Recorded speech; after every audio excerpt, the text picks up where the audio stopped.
So hello everyone.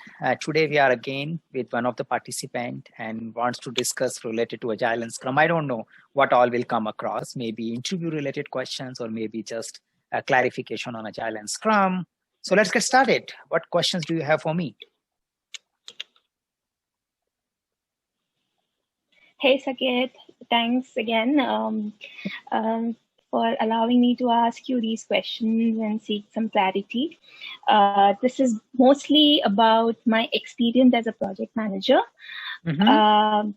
Over the years, I have worked in various service-oriented projects, and there's always been so many doubts in terms of how to really bring out the importance of these projects and really justify your experience as a project manager. So I have few questions related to traditional projects versus agile projects. Perfect. Very specific to experience. Okay. Yeah. So I'll start with my first question.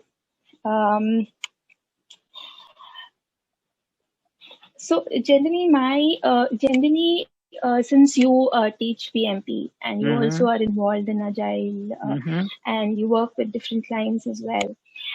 Now,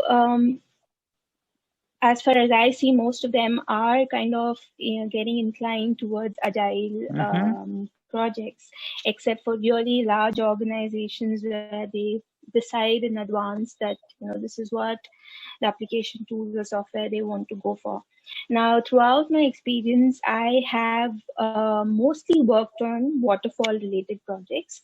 I have helped clients on a large scale project, coordinating across different stakeholder groups, and this is massive.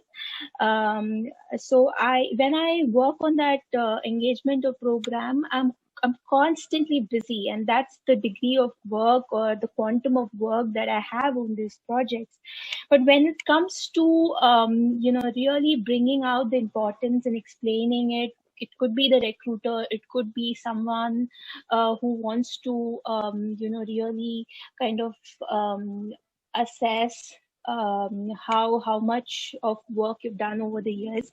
I really find it a struggle because most of them look at it as a role in operations, right? You just, you have those phases, you're just running those phases, you're making sure those great deliverables are there, you're reviewing those project deliverables, you're working with people, sure, but they are doing the actual work, whether it's technical or other areas.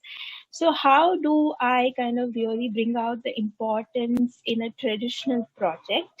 That's my first question to start off with. These are massive projects. There is so much of work involved. There's so much of stakeholders. Until I bring out something like, oh, in this situation, I did something like this and I showed some result like that. But generally, perception is, okay, there is a project framework. What is your contribution to, that project framework? You just have to follow that framework. It's so much operations. So what can you suggest? So what I can also give you an example. Please. Once you start. Give an example. Like maybe someone asks you to explain your... So someone asks you to explain your role. This was... Yeah, how do you explain your role? If someone says that, okay, tell me something about your role, what you have been doing.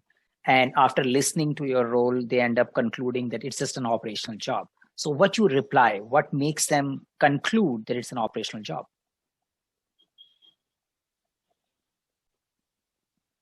Yes, so to begin with, I always, it's an introduction, so on and so forth. But then definitely I start off with saying, okay, I have an overall experience of 11 in the program and project management workspace. And I started off as a software engineer. Then after I completed my MBA degree, I took up project management and program management in different capacities, in different organizational setups across different industries. I've worked with a global workforce. I've worked with cross-functional, cross-organizational teams. And I've brought about significant results in terms of cost savings and efficiency over the years. and to also reinforce my experience and to better help clients, and done various certifications, including Mm-hmm. PMP, CSM, to really justify my experience Okay. overall. And that's the way I go about. But Yeah, when that's we how you actually start. talk about programs, Mm-hmm. Mm-hmm. yeah, but when we talk about programs, it's really difficult in such an agile based world where people are churning out products, and my project programs look very simple, until they go into details of it. Or when we just explain, for example, I'll just pick up the most recent project, where it is so this is for a oil and gas industry. The client is looking to improve the security of the organization. So there are a number of initiatives that they had kept. One among them was to improve to replace the software code scanning and security service. So this was to improve the scanning time of for the software engineering teams. Now the program, was for anybody who's owning the software within Shell, or who's trying to build the software, or even who's trying to purchase the software from a third-party vendor. Now, this was a massive project across, which impacted the entire software group. And also, this was a security service tool, so it ensured that there are no security leaks and hence contribute to the overall security of organization. Now, the program comprised of around 20-25 plus project core team, and this involved the tech team, the support and transition team, which looked after the SLAs for the operations and how to set up the operational model going forward, and the security controls that were required to be fulfilled for this project. The communications, which was very, very critical. At what point, what communications, because it was replacing an earlier tool, so we had to kind of strategically pace the communications when the earlier software would get decommissioned versus when the new software would replace it. There were different stakeholder groups that were impacted within the software community. Some were onboarded onto the previous tool, some were looking to get onboarded, and so on and so forth. So there were different categories. Plus, it required all the infrastructure setup, planning, acceptance testing, and so on as a regular project management phase. So all this to bring together and really own the project and drive the overall project to its completion was something that I took up, and I got into the project somewhere in between, whereas it also had a hard deadline, because so if how it was do you explain, the earlier so when the person is listening all this as a recruiter, what they are trying to know, like what kind of a skills of yours are coming out, which makes them feel comfortable that you are suitable for the position which they have in hand. Like when you explain all this, what kind of a skills will come out? So definitely, it showcases the amount of collaborative abilities, the stakeholder management skills, the project management, especially the planning and the tracking part of it. But when I was hearing, how well. Yeah, but when I was hearing, I have to apply my mind to assume that you have been doing planning, because you were not saying anywhere that you were doing planning. And you were not mentioning that you were doing short-term planning, long-term planning. This is the style of planning we were doing, and this is the approach of planning we were taking. These many people were involved while doing planning. These kind of milestones we were having. These kind of stakeholders that's the I need to challenge, manage. because exactly. So that's the challenge, because people typically externally they are expecting agile kind of answers. Now, when you talk about planning, client, when you work with large client organizations, they already have an inbuilt framework, a project delivery framework, and everybody is already aligned to it. The security team, the support and transition team, they know when is deployment, where at what stage 5 is, operations, and so on and so forth. So there is already set phases. We all go according to those phases. So when I say planning, it's about building up a communication strategy and plan, understanding when to do the acceptance testing, and at what point, what kind of. So I think that is the gap. That is the gap primarily, and that makes it feel that you are doing operational job, because someone has given you already a framework, and everything is preset, and you just need to get it done, execute it as per the defined phases, milestones, check acceptance criteria, and you had no role in identifying phases, milestones, acceptance criteria, prioritizing which acceptance criteria might be needed and which acceptance criteria might not be needed, really identifying what really matters rather than and just executing what has been told. So that part of the case study, Yes. or you need to bring out an example or an experience where it starts from need identification rather than just executing. Someone has given you a frame and you just get that done. So the thing should start from that there was, for example, if I just have to talk about this security thing, so we can say that there was a compliance change, or there was a threat which happened in the particular organization, which triggered them to revamp their whole security system. And then they evaluated various cost benefit options. And you were part of, assuming, like if I have to say, you were part of doing that feasibility analysis, that how much returns we can expect by investing this much. And once we had a decent ROI, the project got initiated. And then we worked on high level requirement to find out what really matters. And then we worked with the security experts and agencies who could contribute it. So my role was bringing stakeholders on the same page for the requirement.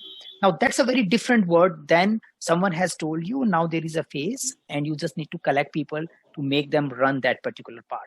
So it has less to do with agile and waterfall, I believe. Even in a waterfall word also, if you start from need identification, if you start from project chartering, you are aware. But if you start, as you said, that you started in the mid of the project, and I think that is the biggest issue, because when you started in the mid, something was already happened. Yeah, and you might not be able to make a story. Sanket, so that is the challenge. I also get the point what you are saying, because in very early in my career, when I started off as a software engineer, it all started from, even if it's a waterfall model, that all started from requirements gathering, analyzing that requirement, taking up a piece of work, then doing it, and then putting it in the test environment. So it went through that kind of cycle. But what happens in the consulting world, even when you are just hired to just or onboarded to just run their projects and just tie the team up or bring that synergy between different stakeholders, make sure things are working and not working. Even if you are starting from the beginning of the project, you don't have a say on which product the entire organization has decided. This is a massive organization. So they would have probably already decided that the earlier the contract with the earlier vendor is ending. So now that's the logical point at which they kind of reassess this particular tool against other tools in the market to bring. So that study is already done by some portfolio product team in their organization. Yeah, I get that. So my challenge is, so it's how not do a we... typical software project also. I got it. But how do you solve it? Because many times in the large organizations, when people, especially when they work for long duration, they may not be skilled enough to run a medium-sized end-to-end projects because they don't have an experience. So the recruiter is saying that, okay, you were part of the large game, but you were only small in that large game. How are you going to play my medium-sized game where I am expecting person to play end-to-end? So how do you communicate that back? How do you bring that alive that, okay, I played a large game, but I have a good understanding, or I have ended up playing a medium game inside the large game where I was managing end to end, or you can come with some confidence to a recruiter that you were not just part of specialized area. And it happens when the people work in large organization, they end up getting specialized in just a small piece of the complete value chain, which might be a risk when they go for a not that big organization, which is looking for end to end. So how do you do that? I'm still kind of challenged when it comes to that question. Yeah. And that is something because we need to find I have an at least answer. 3 projects. Mm-hmm. Yeah, I have at least 3 projects that I've run for 3 different clients. These are called programs, but you are actually the project owner. But at the end of it, you are kind of coordinating a lot. I know. Coordinating a lot. So how do we solve this problem? Yeah. So what my suggestion is that the programs which you have run through, maybe you do a good amount of study now about those programs and try to understand what happened before and what happened after. What kind of artifacts might got generated before the execution intensive work got started, and what kind of a replanning and recalibration were happening when your execution was working. So try to find out more and more details and showcase you might have directly, indirectly contributed in that. So what I can hear right now is you may not face any difficulty in showing experience related to communication management, experience related to tracking various variance reports, preparing dashboards, submitting those to executives, and keeping everybody on the same page. And also maybe you don't face any difficulty in showing experience related to conflict management and how do you make stakeholders and different people align to a particular part of thing. So I think that part you can cover well. I sense it because this is probably your experience can handle. The part which might not get covered well is understanding of the real needs, from where the real requirement got started, how one documented that need, or how someone communicated that need, what was the product vision, what was the project vision. So end up thinking now maybe you end up creating that project vision, end up creating that document as if you have to execute it again, and then seeing how possibly that those visions and those requirements got evolved over a period of time. So maybe a little more customer-centric understanding and picking up those words and bringing that thing into your experience. Also related to how the delivery happened. Maybe delivery part you can still take care well. Maybe what I am sensing is the planning and replanning, or whichever word you use, agile or non-agile, but maybe a planning or replanning is something which you may need to put little bit more focus on, which is also linked with the requirement and the need and the benefit that particular project or program delivered. Yes, I'm in alignment with what when it comes to what is required. But in terms of translating my program to what is required, for example, we mentioned about understanding the needs, the planning. All of it is around the fact that when there is something uncertain, right? You plan, you replan, you see. But here, what is the problem is they already know what has to be. So there is nothing for me to. I mean, I wouldn't say nothing, but there was in terms of the product or the service itself. It's coming from a vendor. Vendor has to, it's an agreement between 2 organizations where I'm also not involved, between the vendor and the client organization, how they want to support each other going forward. So it's all about those small little conversations over the call that maybe I would have said something which would have mattered. But in terms of, there was no scope, I would say, for I got it. Planning, I got it. replanning, and But so you need to find that skill. You need to find that skill. See, I understand and examples as well, because what I'm sensing here is, and that might be the recruiter might also sense, that you might have worked in a project management consulting or a PMO kind of an organization. So for example, there is a company, they are working on a long road project. They have 20 vendors they have already worked with. They have their own project execution team, which is working on it, and that is working with their vendors and everyone. And then they hired a third-party PMC, project management consulting company. And this consulting company just keeps track of how many contracts has been paid, how many contracts are still open, how many, where are we standing on the milestones, and they just compile that data and present that data to respective stakeholders. And based on that data, maybe their internal stakeholder, internal project managers act on it or don't act on it, but this PMC company has no much role there. They just keep collecting it again. Yeah. So that kind of a sense I get, yeah, when I hear your complete explanation. And recruiter might be also getting the similar sense. I'm not saying it is right or wrong, but recruiter may sense like this, that, okay, you are primarily working more or less like an operational and coordination job.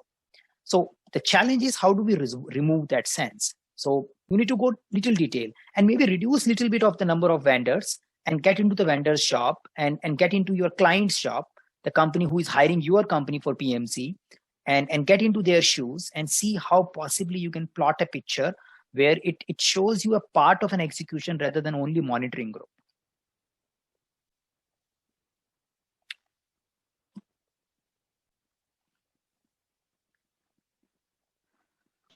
What do you think? I hope you heard my answer. No, Saket, I lost you for like a good 1.5 minutes. Yeah. Okay, so there is a little connection mismatch. No problem. So I don't know what. What I'm explaining here is that based on what I'm hearing, and maybe the recruiter also faced a similar challenge, the recruiter may think that you were mainly into monitoring job, a monitoring and coordination job. So it is like this: I am a large organization. I am working with 10 vendors, and I'm getting my work done. I also hired one monitoring company, and this company is going to monitor and provide me reports related to these 10 vendors. And ultimately, my team will decide what they want to do. But the monitoring company keeps monitoring all the time. And you came from that monitoring company as a program manager. It just becomes a service, Yes. So now you came as a program manager of that monitoring company. But that kind of a jobs are little specific. Yeah, they are not execution, project management, be it agile, non-agile jobs, because it is predictable, it is repetitive, it is non-owned job. Your role is very slice of it. If something goes wrong, you don't have to fix it. Someone will fix it. You just need to report it.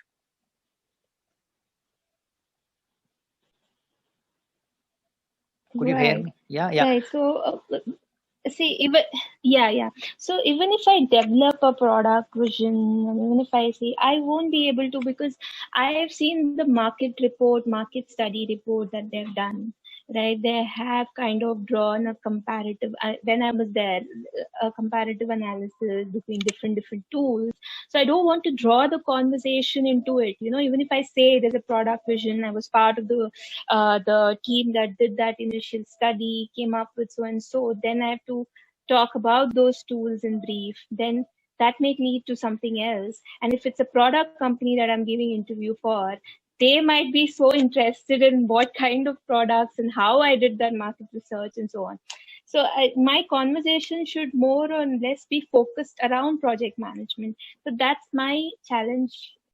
That is my challenge right now, because So what I sense here is that think of your recruiter's challenge rather than your challenge. And once you solve recruiter's challenge, you will solve your challenge also. So the recruiter challenge is that he's unable to get a confidence that you can handle it end to end. The recruiter is feeling you have worked in an environment where you got set of things, you just got them done. And even if there were challenges, you were not solving it. So how do you communicate to recruiter? I helped my stakeholders and team to find what they wanted to work on. I worked with them, along with them while they were executing. When they got stuck, I owned those problems and I got them solved. And ultimately, we had a happy customer.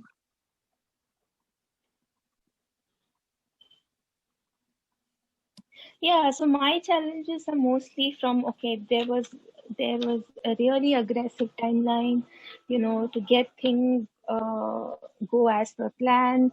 I had to work very closely with certain team members, including tech and including support and transition and communication teams. So on a day-to-day basis, I used to, closely work in terms of daily scrums or daily meetings, and take on the challenges, and in some places be hands-on, some places just guide and coach, and in some places I would step out so that they could deal with the situation in their own way, so give them a freedom or an autonomy. So there were so many like on a day-to-day basis, this is a constant way of working, right? Yeah. So there is no problem in this. I think this is a very it's- perfect. This is a very perfect to present that. The only thing missing is that you don't have to say that I helped them to get the work done as per the plan. Now, as soon as you say that, it loses the rest of the explanation you gave to me, because then it becomes, okay, there was someone who was saying get it done and you were just getting it done. So you have to remove the word that I got people work as per the plan and they were aggressive timeline. So it means looks like that somebody has enforced time and plan to you and you were just running. Now, why there was an aggressive timeline? Maybe there could be an aggressive timeline. We talk about that we were chasing something which was very critical for the organization, and I helped my team to chase that. It has nothing to do with the plan. It was all to do with that they wanted to achieve something, and you need to quantify what they wanted to achieve and why there were an aggressive timeline. You need to substantiate that, because we were going to lose this much amount of money if we don't do by that time. And I helped them to not to lose that and achieve it. Yes, I think that's a better way to put it. That's it. I'll take that point and integrate it. Yeah. Because in the absence of that, and think from a recruiter perspective, in the absence of that, the person may get two feelings. One is that possibly that management was not at all bothered about it. Someone has done everything and the management was just wanting them to get it done. That could be a one possible feeling. And you were poor person in between and you were just getting it done because someone has directed from the top. So that could be a one interpretation. The another interpretation for a recruiter could be that looks like you were too waterfallish. Yeah. So the whole execution was focused on get the plan executed, and we were monitoring variance against that. So as soon as the person explored that, it says, okay, it was a pure plan-driven execution. They had no inspect and adapt in between. And both of these interpretations might be dangerous in today's world. Okay, how to kind of take off the focus from the project delivery framework that already clients sometimes have. Speaking of which, I'll also add my next question to it. What kind of agile practices can also be followed? For example, in a project like this, it doesn't make sense to. There are agile principles that you can apply, but not run it as an agile project, and it's not required also. The only places that I could make sure the team bonding or the collaboration would increase is to have that daily meeting, daily scrum meeting. Got it. Yeah. Or to implement an electronic chat tool. Got it. So you were saying Slack, which would keep the free flowing of communication. Yeah. Perfect. So what I'm hearing from your understanding is agile means collaboration, and you says that collaboration is anyway needed. So there is no no to collaboration. Am I right? So you says that we had a very collaborative work environment, and I can show how well I made sure that people were collaborative. Yeah, that part is clear.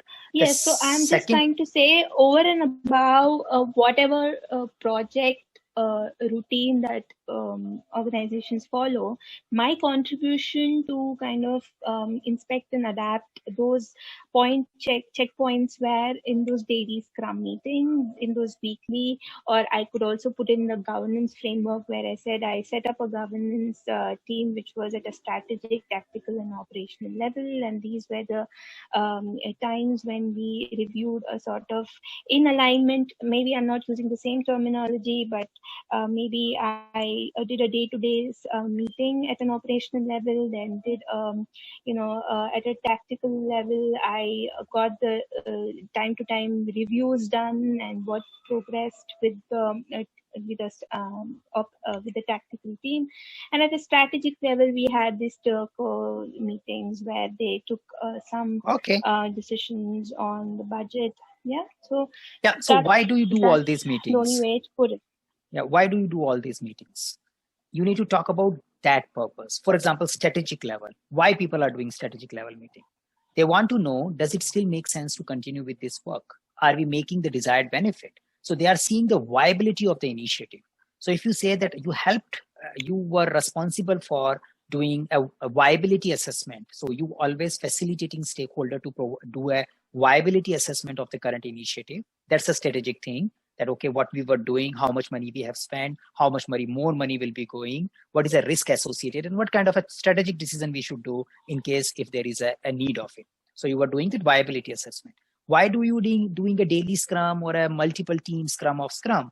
You were helping team to resolve their impediments. You were helping the team to remain in a collaborative space on a daily basis. So you talk about those reasons rather than I did a daily scrum. You talk about that I was helping the team to focus on their sprint goals or a monthly goals or weekly goals, and I was responsible for resolving impediments if that is something which is hampering them from moving forward.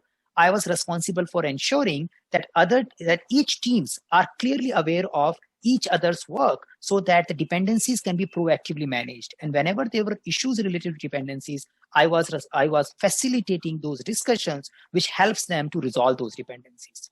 So rather than doing, you need to talk about what was the reason of those meetings and what should be the reasons of those meetings. Because in many organizations, there are meetings and nobody knows what is the reason of that meeting. That's another fact that also exists. But especially when you are preparing for an interview, you need to focus on what were the intended goal of those meetings and how possibly you were contributing to achieving those intended goal of those meetings. And you talk about those things, then people will feel that, okay, because in my word, I may not have a strategic meeting. I may not have a XYZ meeting, but I may have a meeting where one has to be reflecting on how all the teams are working together and how can they achieve the desired goal.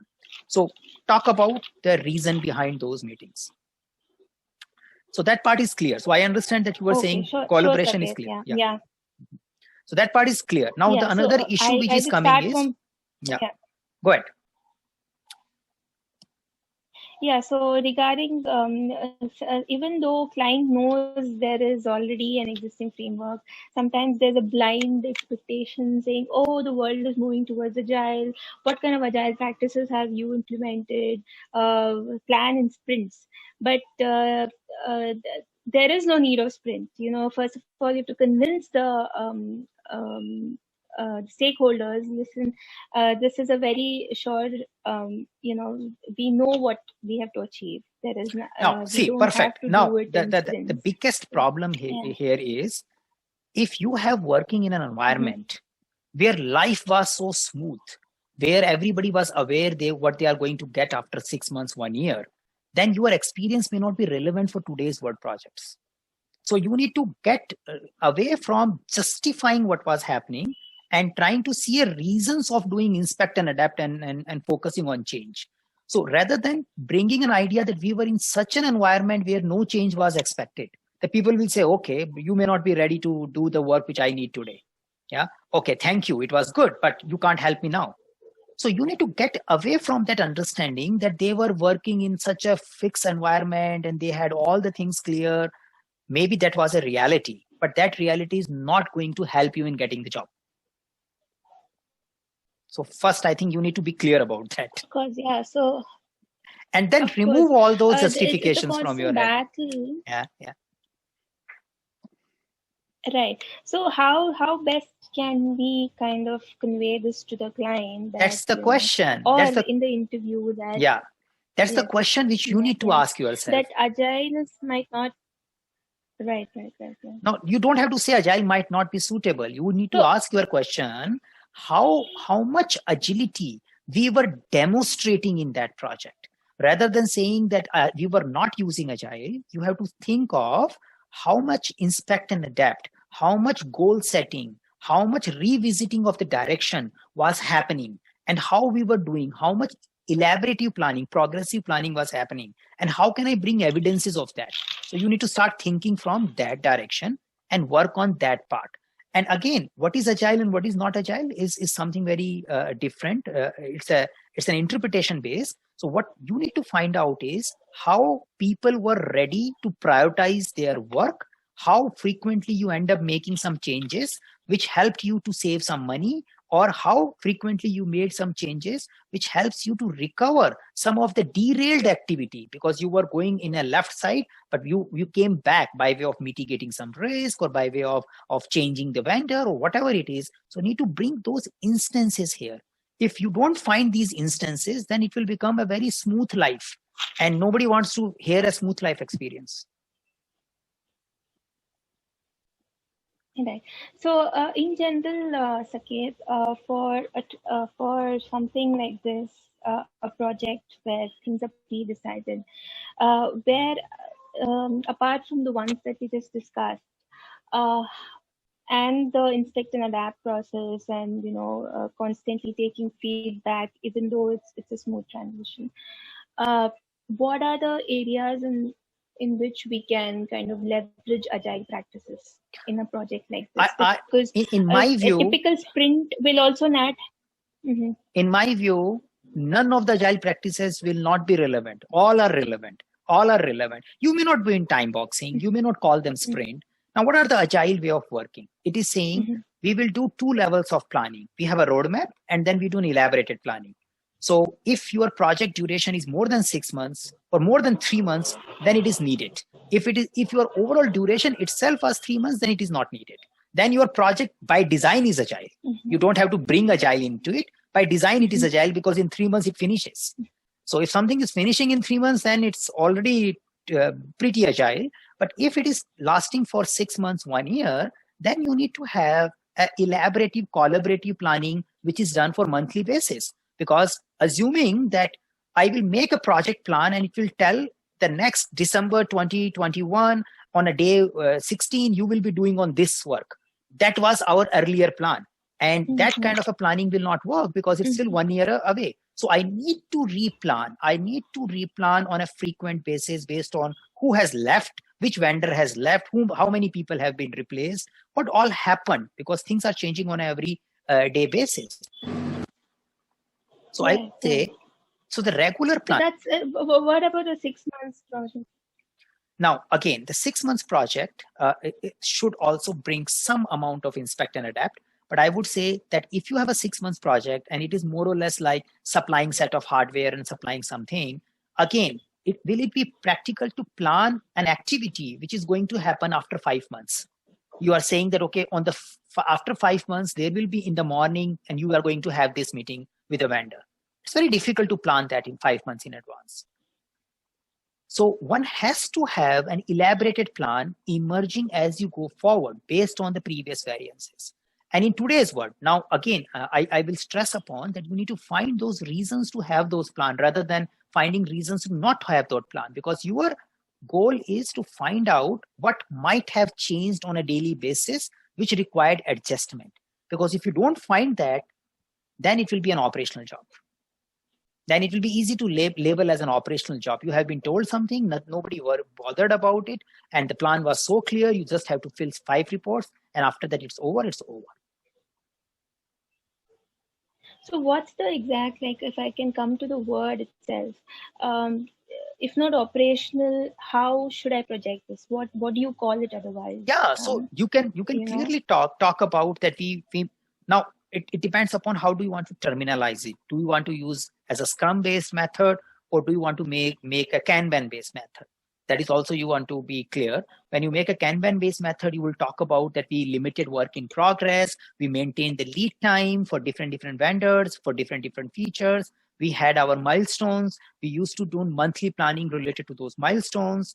We were having a milestone review, which was linked with our inspect and adapt circle, where we were. So you can say it was our own agile method. It was our agile method, which was having these inspect and adapt points.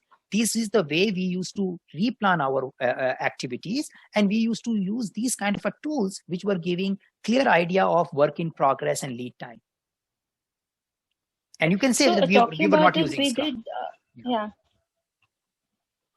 Yeah. So talking about it, I did use the VSTS tool, which was about which had this board of tasks to be done, and this, but we hardly leveraged that, to be honest, because we found it more easy to. Yeah, I know. But still, I can kind of bring out the importance of it and say about Kanban. Yeah. Because now you need to leverage it, because your essence is that you need to find it was useful. And then you can talk about, then somebody will ask, okay, they will get excited. What kind of a Kanban metrics is you were monitoring? Then your second question will, you should be ready for that. Okay. But that's the point. There is no Kanban metrics. We had this board which said, okay, what are the tasks? What are the in progress, and what we did, and it was not centered around any metric tracking. Yeah. And throughout the project, to be honest, there was no metric tracking. Yeah. So, but that then story has to be completed. That's I didn't the point. See the need.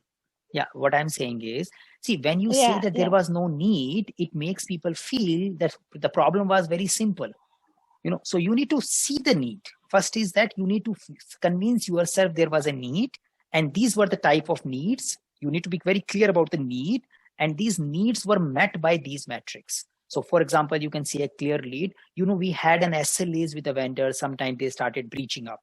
Okay. And then they started justifying that it was not our issue. Then we started maintaining a complete lead time distribution or lead time tracking of all the vendors against their critical dependencies. Or you had issues where one vendor was expected to do something, but that vendor didn't do it for a 1 month, and nobody came to know. So that we started talking about aging of impediments. So you say that we had an impediment list, and I used to maintain aging of those impediments, and the impediments which goes beyond this particular age, we used to go to a strategic review meeting and escalate to them there because it was blocking us. So you need to bring all those kind of instances, even if it happened once in your complete project duration, but you need to bring those instances. You need to bring variability in the process. If you don't bring a variability, it will be little easy job for a recruiter perspective, from a recruiter perspective. Okay. Let me take all the points that you have told me about this particular topic, Saket, and then see how I can, connect the dots and put it all together and tie them up. Yes. So going forward, a few more things that how different. I'm going to come to the agile projects and take up a case study. But before that, how different is a normal PM today to a technical PM? Because lot of job areas I was talking about, we want a technical program manager. Now that's quite tricky. When I read the requirements, it's all about a normal PM running the project and things like that. But I'm sure when there's an interview that I catch up with, they'll start asking, do you know this technology, that technology, and so on. How best a person of an experience like myself, say I have 10 projects like the project I just spoke, how best can I today convince them that I have the mindset for it, I have the non-technical skills for it, like problem solving, critical thing, and all of it, maybe, but I haven't done a direct experience. I don't have a direct experience in putting up a system design or something like that. So what is because things are changing. I see the job trends like that. Everybody is like technical program manager. Okay. So what I can say here is simple thing which I feel here is, this is an old problem, and this problem is not going to go away very soon. Yeah, audible? Am I audible? Okay. Yeah. So now the thing is, and it was always there. At least I am seeing it from in last 20-25 years. And there was another strange observation also. These technical questions only get asked during an interview stage, little bit. Sometimes they don't even ask during the interview. They only exist in the requirement. And once you get selected, project manager or that particular individual hardly get an opportunity to work on those technology. like hardly. Yeah. It is just like was there. So even they also understand that this profile will hardly have a time allocated to a technological work, hardly. But many organization has a perspective that people who understand the technology might be easily able to empathize with the problem, might be some point in time might be able to resolve that problem on their own, whereas the other guy might not be able to do it. So this is something like a perception which many organization carries. But I do see that varies from organization to organization. There are not say 100% of the organization would be looking for technological thing. Sometimes I see a different set. So I usually see a two pattern. Like there could be an organization which is only looking for project management and people management and delivery coordination skills. That's a one type of organization. The another type of organization will look for technical come delivery skills. Usually little bit majority out of these two. Then there is a third one also, which looks for business analysis, client management, and delivery skills. Yeah. So in my understanding, if you want to grow yourself stable into the project delivery space, either of these two skills you may want to acquire at some point in time, because pure delivery people management skill, especially at a mid-level, as you go across the mid-level, the pure people management and delivery skills will be good enough for you to run as a project manager job. But in a mid-level, you may face a resistance. Some organization will look for technical skills along with delivery skills. Some organization will look for requirement, client handling skills along with the delivery skills. So I think you need to find out where you want to acquire some of the skills so that you have a better position for your mid-level management jobs.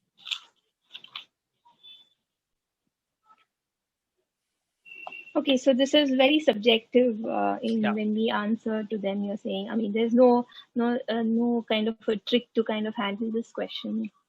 Yeah, so you need to be clear that how much technology adoption you had, what kind of a technology exposure you have, and what probably what probably you will be able to do, and what probably you will not be able to do, as far as technology is concerned. Okay. Okay, Saket. Now this applies to both agile and traditional. My next question. When I spoke to you about my traditional project or the project example that we took, now there were so many aspects of it that you mentioned that cannot be probably be covered when they just asked me what was the work that you did in this particular organization. I have to come up with a gist. Right, just like a user story. I, as a user, want so and so to get so and so benefit.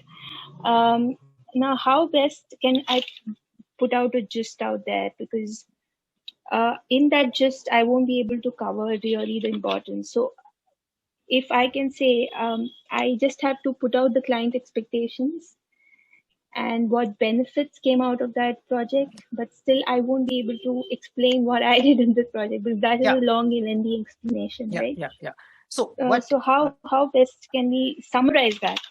Yeah. So again, this is something you will figure it out along the way. There is no one perfect answer. You will try, and you will know. My understanding to start with, which you can start and then gradually you inspect and adapt into it. First, start with why that work was important. Yeah? What was the story behind it?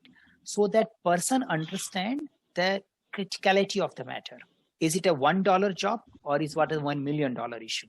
So that may not justify or tells what you were doing there, but by showing that criticality, the reason behind it, the person gets a context, what you did, in which particular context you did. Then once you are done with the why part or the bigger context part, then you talk about little bit of your role, and then you may get into the specifics, how you end up doing it. Yeah. So maybe in my see, is that once you set the context, people want to know, okay, I understand. The second thing which the recruiter or even if I will start thinking, I got the story, but tell me what you did there. Yeah. So you should not be too much into the story. Yeah. That person will feel that, okay, I understand there was a complexity, but what was your role? What you were doing there? So give a context so that it is good enough to make the person realize how big the matter is, and then come up with a crisp house. Now, crisp house should be primarily clearly thought through words, like I was responsible for managing 100 plus stakeholders' expectations. Clear. So you spoke about that I was managing 100 plus stakeholders' expectation, and this I was doing through various touch points, various engagement points, which some of them were based on face-to-face interaction, some of them were based on periodic reporting. Done. Then next. Yeah. So and this much you stop. Because if the person finds this interesting, he will ask subsequent question to it. So your stakeholder line is over. Now you talk about that I was also critically working, that the risk management was critical for this particular organization, because the the cost of failure or cost of non-conformance or cost of quality was this. We could lose this business, the plant can go down for 10 days, or the website can go down. So this was a risk. So risk management was critical area. And I was responsible for making sure that each stakeholders are reflecting on those risks on a periodic basis and ensuring that risk never goes out of radar. Yeah. So done. And then third, so you pick up these elements, you set the context, you talk about your how part of it, some part of it, then you move to next. Wherever the person feels interesting, he will dig deeper. But don't explain him till the time he started digging deeper. So I think I'll kind of keep that reserve the benefits part also, right? And he asked how did this result? Because if I give away everything in the first shot, then it might be too quick for them to kind of too long answer also. So as you said, okay. I coming to the agile part. Now I'm talking about the experiences around the agile projects. Now, of course, as you would have sensed, most of my projects were of this nature that I just expressed. There are very few, even the project that I'm going to talk about is an agile project, but then, it was a regular project and there were no agile elements, but I'm trying to align it to agile practices so that I create a hypothetical situation. I do have a very, very little background on the project and I'm overlaying the agile methodology on top of the project to make it seem like an agile project, because what I feel is this limitation should not stop me from getting all those interesting opportunities out there. So if I can somehow convince through a case study to my recruiter that this is where I worked and I understand how agile works, then probably that will open up new doors for me. One is at a delivery level, what I'll be talking. Another one is at a strategy level. Now, there were, so quickly around the delivery level, Saket. So, to just give you a background, even before I start about the project, this was a medium-sized firm that I worked with 100 plus members.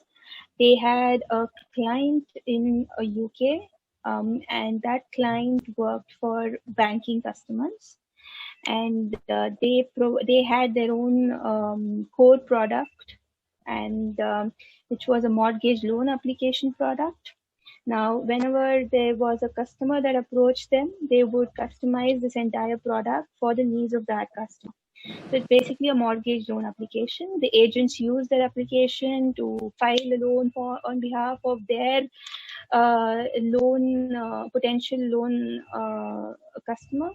And I hardly remember if the customers of that application were using the this particular platform, but let's assume it was a platform for both the agents and the customers to file and interact for this particular process of loan application.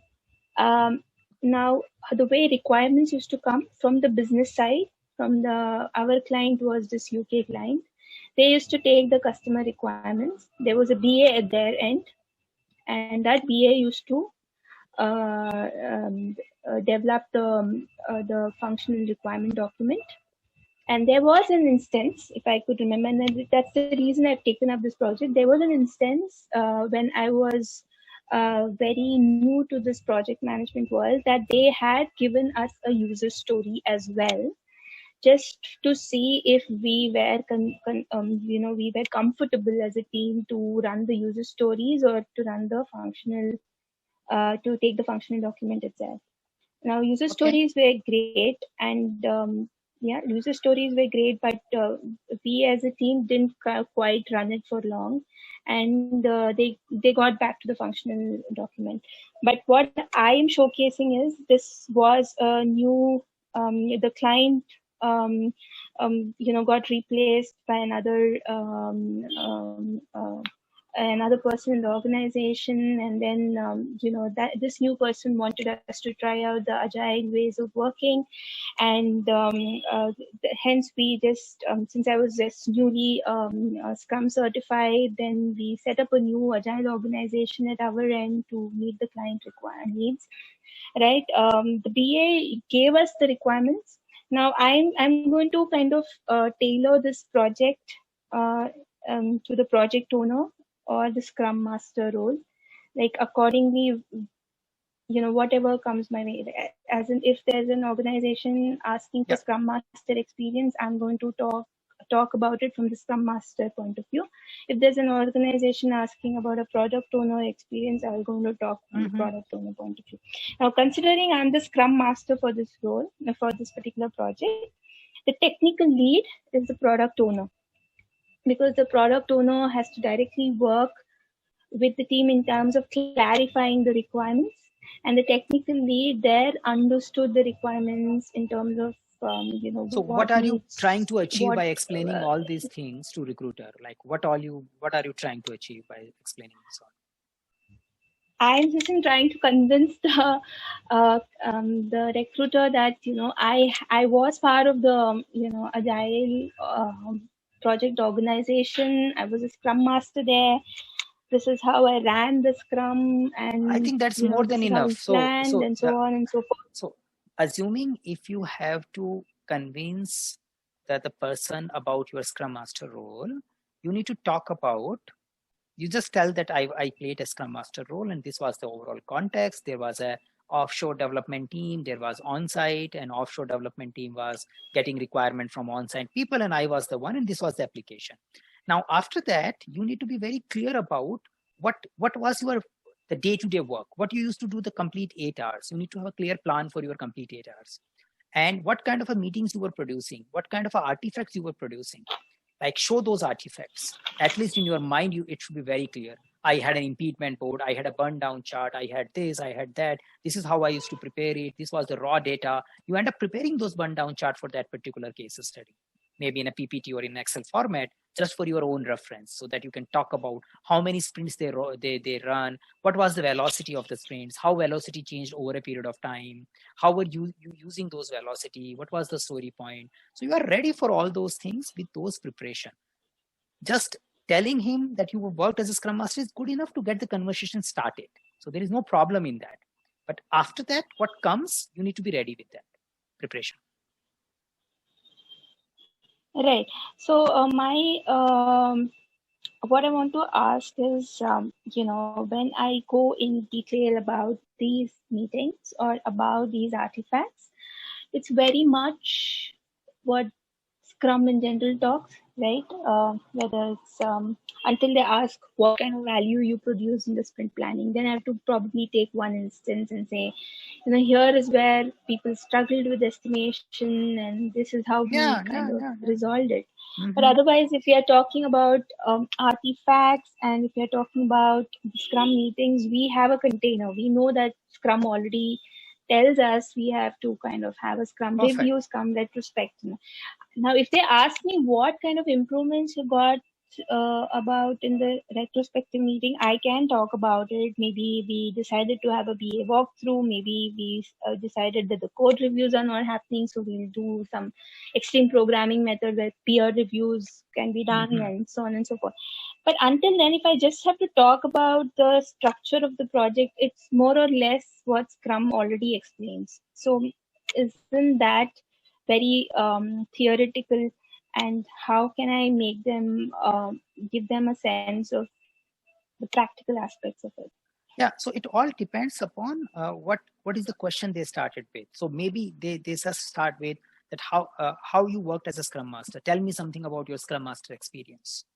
Now, if that is a starting point, they are not talking about the project context from you. You are explaining it. They have not asked you about that. If someone specifically asks, tell me your project organization structure when you worked as a Scrum Master, then they want to know how it worked. Yeah, so they wanted to know. You may better put a name of those people. If we had a name, person name this. If I am a recruiter, I will even ask a name. Okay, who was the guy? Forget it. What he used to do, what he used to do, what he used to do. Then I will put a name on my paper, and then I ask about the questions more on the name rather than the role, because I may want to make sure that person is really telling the right story, and I have a little better grip on the story. So it depends who is asking what. If someone just asking you explain your Scrum Master role, then you don't have to explain all this. You primarily focus on how you helped teams in becoming self-organizing.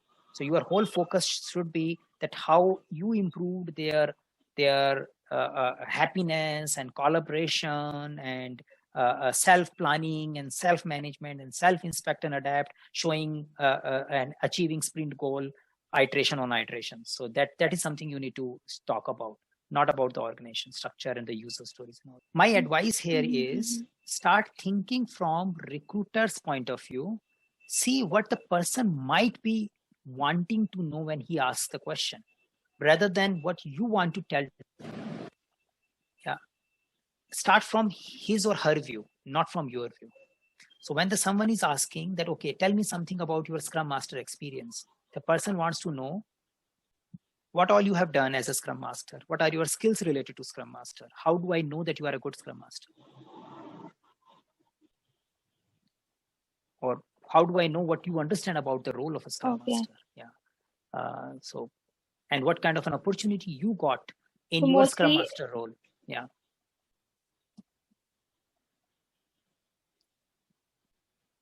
Right. So mostly it is about how we brought about a change in team collaboration or any kind of improvement, and back it up with examples. Yeah.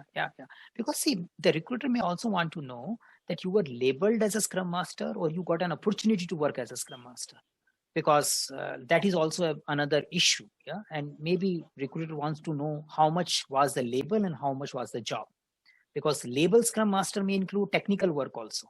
You says, yeah, I was a Scrum Master, but I was doing 50% of the time coding. Many end up doing that. So he wants to understand what were you doing while you were carrying the label Scrum Master.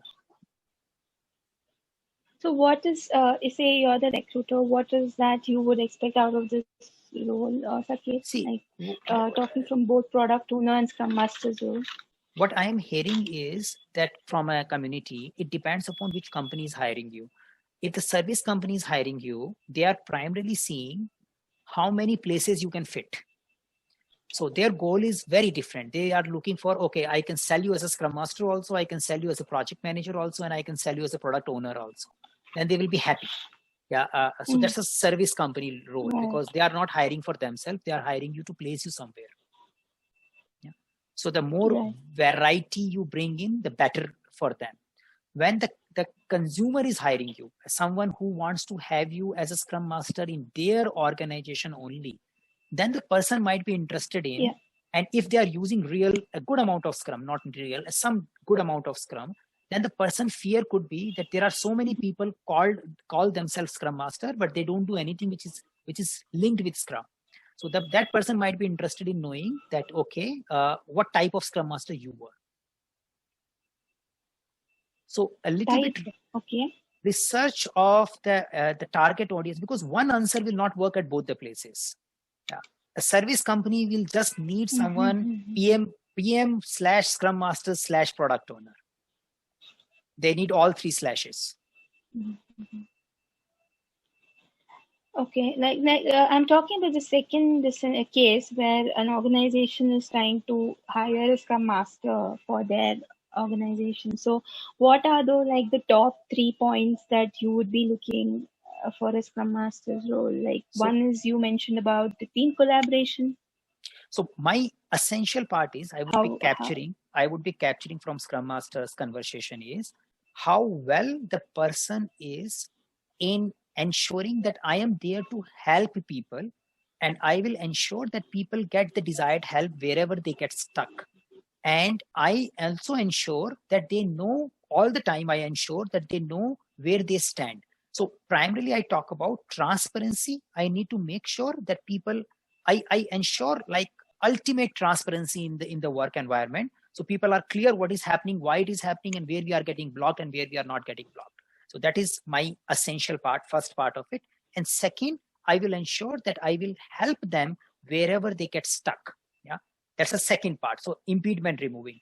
The third part, which I might be looking into, is how well I help them to come up with their own solutions by way of facilitating and coaching. That how I make them talk to each other and find their own answers rather than I tell them what to do. How do I help them to talk to each other and find out what they should plan this sprint, what they should plan this upcoming, whatever their user story, whatever work it is. So facilitation, coaching, transparency, and impediment removal. Yeah. So if I exhibit these 4 areas, I will feel that this person is good for us because transparency ensures that people are focused on delivery. Yeah, because it should not happen. Then everything is happening, but this guy is like sometimes they feel this guy is just sleeping. Whenever someone tell him to do something, he does it. After that, he says, "I have no role to play because I'm a servant leader or facilitator only." But so some of the organization want to see how you ensure that people reflect on what is happening on a regular basis. So such kind of an element might get tested frequently. That is very helpful. How about the product owner? Product owner, is prioritization definitely there. See, product owner role is very confusing in the market because is it a development oriented role where your role is only limited to explaining something to the developer, or is it a market facing role? So one of the essential part in any case would be looked into is if someone says I'm a product owner, my first question would be, tell me something about your product vision. Who were the target customer? What kind of a problem you were solving? Yeah, who were your top 3 competitors? How you differentiate yourself from those competitors. So I want to make sure that person has a clear understanding of what they are doing. Yeah, how were you expected to make revenue? What kind of your partnership, what kind of a distribution channel you were planning? So I talk about that his understanding of the product and the business associated with it. Then I talk about, because if I don't do that, I can't do prioritization. So I can ask, how do you do a prioritization? Person can answer me, I do a value-based prioritization. But how do you know what is value?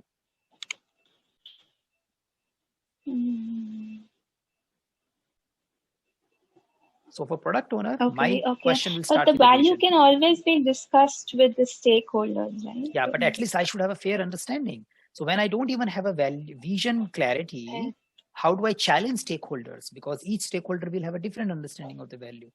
And I am the one who is finalizing or facilitating that conversation. I need to challenge because there is a one feature. I go to 3 stakeholders. One person will say it's a useless feature. Another person says it's a great feature. It will give us $1 million. Now, what should I do? And there will be always a situation where someone is feeling that this feature is useless and someone is feeling that this feature is $1 million feature. And I am in between. Yeah. So I need to have skills so that I can. That actually makes sense. Okay. Yeah, that actually makes sense quite a lot. But in a traditional project like the one I took up at the beginning, does that eliminate the fact that a product backlog is not required for projects like that? Because you can't do this level of analysis in projects like that. Okay. So would that eliminate my chances of taking up a product owner's role in the future? Because I have never gone and analyzed the competitors in a project environment. You can do it now. So the idea here is whatever case. See, in reality, many of the so-called product owners might be only limited to the on-site guy telling me this is the requirement and off-site guy getting it done. Yeah, that's and he says that much I knew. My priorities were ultimately coming from the customer, but I was writing the user story and getting it done. Yeah, but even while doing it, you should know why you are doing it, because you are the one who gives a further view to the development team. If you don't know, the developers will not know. Yeah, so you need to have, even if someone is telling you about the priority, but you need to understand that end to end. So when you are talking to the developer, you can start with why. You can tell them that, okay, why do we need it? So you need to study now and start. And it is about, I'm not sure how many recruiters will ask it. I'm not sure. But I do feel, I think some recruiter should ask it. I don't know.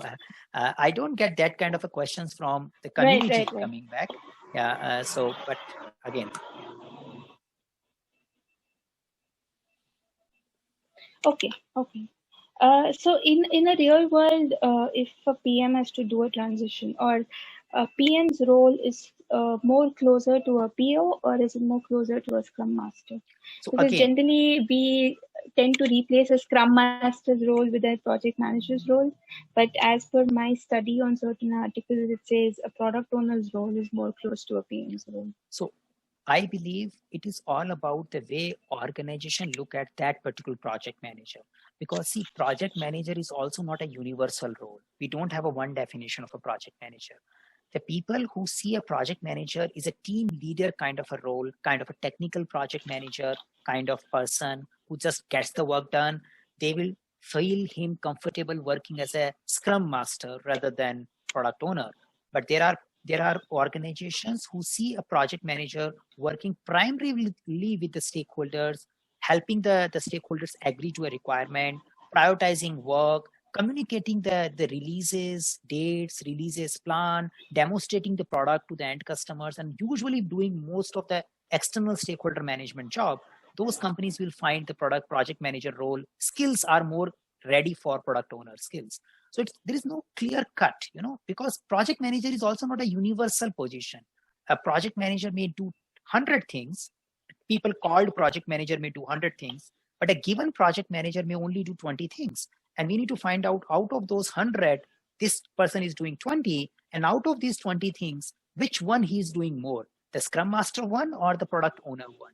So usually I see the people who are at a lower, like kind of just associate project manager or just beginning project managers, they may feel themselves more like a Scrum Master job. People who are into an external focused, where they don't care about creating tasks and closing tickets for their developers, even when they were doing a project manager job, they're going to a product owner space. Sure, Saket. Saket, we have gone beyond our time that we had set. So, do we continue on one more case study that I have to take, should we conclude here logically? We can conclude here, and I think you reflect on what we discussed and experiment some of the things, and maybe once you have more ideas and we have some feedback, because it's a two conversation now. Let's see if required one more, we will do it. Yeah. Sure, Saket. I would like to go back and really introspect on some of the points, because we may most of the times know it, but when someone like you who is from the community re-emphasizes that we are sure that that's the direction we have to go in. Best judgment. So whether it's thinking from a product perspective or thinking from so many other aspects that you mentioned. So thank you so much for this session. Thank you. And I look forward to the others. Bye.